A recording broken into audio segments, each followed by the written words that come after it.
In the time that I have available, I can really only address three issues. To me, the world of communication has turned upside down, and I'll go into that in a little bit of detail. Also, we as communicators, and I use the word communicators rather than public relations, because to me, public relations is only one tool of a communicator. We as communicators are coming under increased scrutiny, and that is implications for what we do and how we go about it. And the third issue is our behaviour. And forgive me, I put my hand up when I said that I don't believe we are yet a profession, because I don't believe we are. But that does not mean that we cannot act professionally. And I think that's a very important difference. If I take just the first point, which is that the world has turned upside down. Not just here, but all over the world, we used to have a communication world which was driven by the people who had the knowledge, who had the information. And that was an issue of push. They selected what they wanted to tell us, and they pushed that information out. We then moved to a period of pull. And that's where we as citizens have a right to know. And that is enshrined in law, if you like, in the Freedom of Information Acts that there are in many countries. What's happened now is that we're back to push. But the push is by people who are self-selected. And the channels of communication that are available to them are everything that digital has made possible. So what you have now are people who have opinions, and they have the means to distribute those opinions to the world. And quoting President Clinton, what globalization has done, it has not led to uniformity, it has led to diversity. So what we as communicators, in a sense, whether we're working for governments, whether we're working for commercial clients, or whether we're working for anyone else, in this new communication world, we have to accept that there is a diversity of opinion, and that diversity, one, has a right to express itself. But also, in balance, what that leads to is that we have to accept that for each opinion that we express, there is someone who has a different opinion. And we have to respect that. And that leads to what I think is very important, which is tolerance of difference. The second thing, which is very important also, is that we are coming under increasing scrutiny about what we as communicators do. It's not that people don't know what public relations is they don't necessarily understand it. I'm sure it happens in your media as it does in my media. Such and such an action is branded as a public relations exercise. It has become common to recognize that a particular slant which is put on a story is a public relations exercise. The fact that a pop singer is supporting a particular charity is a public relations exercise. People know what it is and they don't like it because it smacks of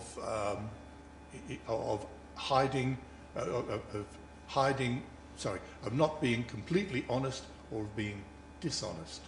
It smacks of taking advantage of people's opinions and emotions.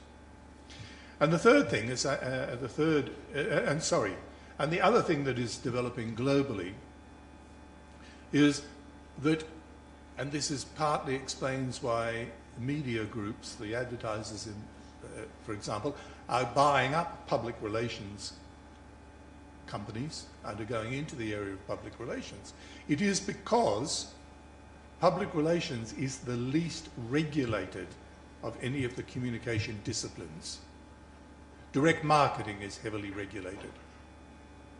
Advertising is heavily regulated. Public relations isn't. And what that does is it places a great deal of responsibility upon us as communicators, and particularly as public relations people, to be honest, transparent, etc., in what we do. Because we, or the possibilities of public relations, are abused. They're frequently abused.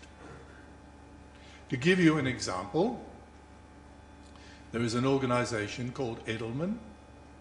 Edelman have claimed to be a very ethical organization, but they have been caught out recently, particularly with their work for Walmart, where online Walmart claimed that there was a customer who was visiting their stores, taking photographs and giving a critique of each store, and it turned out to be a public relations stunt.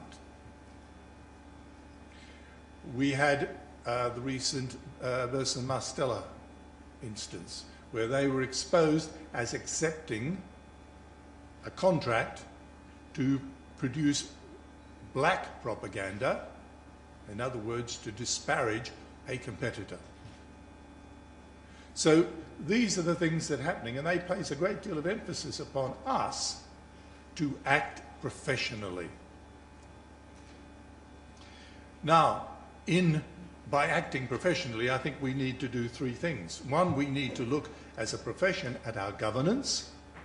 We need to look at the education that is being given to newcomers, and I would say the continuing education of people who are actually in the business and who are doing work, because things are, the communication possibilities are constantly changing. The challenges are constantly changing. So we need to be educated and updated about those possibilities. And also we have to accept that we do have a responsibility to society. If you look back at the history of public relations, the people who founded the associations in this field, and we're only talking about 50, 60 years ago in most cases. I was at a meeting in Latvia 10 years ago, very similar to this, where professionals, or I use the word professionals, practitioners were talking about founding an association. I went back a month ago and we celebrated the 10th anniversary of that association. So this development is new. Now, we, the International Public Relations Association, 10 years ago, also in association with editors, in association with journalists, developed what we call a Charter for Media Transparency. A Charter for Media Transparency. And what that deals with is the relationship between the communicators, public relations people, and the media. And it's a document really just about starting a dialogue between these two groups, both of whom suffer from a lack of respect. Together this can be moved forward and improved. And the principle of that charter is this, that the only criteria for something to appear in the newspaper should be editorial judgment. If we know that the piece of information that we are distributing is not correct, or will have consequences, those consequences could very well be in promoting inter-community strife, we should say, no, we are not prepared to do that. And we should also be prepared, if our client is in the marketing area, to say, no, you can't make that claim about your product because it is not substantiated, because there are surveys which indicate, for example, that that particular product has consequences, be it obesity, be it something else, be it something else. So we have to say no. And I personally think we need to go further in that we cannot say, as somebody said 100 years ago, when they were asked at a congressional hearing in the United States, where did you get your information from? I got my information from my client. Did you check whether it was true or not? No. My job as a public relations person is simply to package the information for distribution, to package it, to put it in a nice box and to put a lovely coloured ribbon on it. Package the information for dissemination. We have to go beyond that. We have to accept responsibility, not just for the transmission of the information, not just for the process, but we have to accept responsibility for the content. And I go even further. We have to accept the responsibility for the consequences. And if you think I'm alone in this, you're wrong. In the United States, which leads in these areas of litigation, often the public relations, often and increasingly, the public relations who have promoted, for example, investments, products, etc., are being named as part of those responsible for the consequences of the action. Now, the guiding principle of the International Public Relations Association is Article 19, and Article 19 of the Human Rights Act refers to the freedom of information, the freedom to express an opinion. And at the bottom of that, and the bottom line of that, is, of course, we have to respect that other people have different opinions. And what that implies is tolerance. What that implies is tolerance. So, in conclusion of these very short remarks, public relations still, globally, is very pleased to employ the pretty girls who can talk 2 sentences. Globally.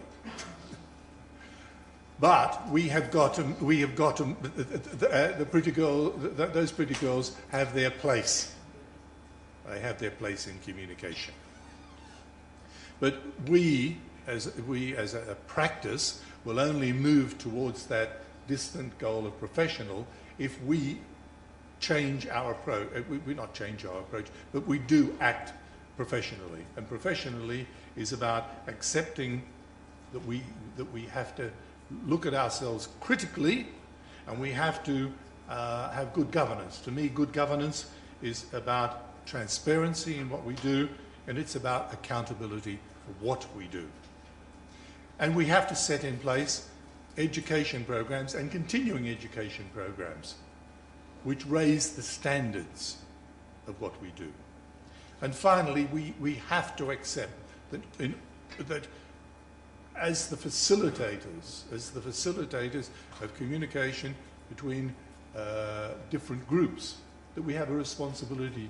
We have a responsibility to society, which is what the founders of the earlier of the associations 50, 60 years ago talked about. Many of those associations, by the way, have removed from their articles this responsibility to society, which is something I regret. I think we have to get back. We have to get back to that. I'm here to answer questions at any point that you like. I'm here for the full day, so if anyone wants to get in touch, please do, and I am easily reachable. Richard Linning, one word, RICHARD LINNING @AOL.com.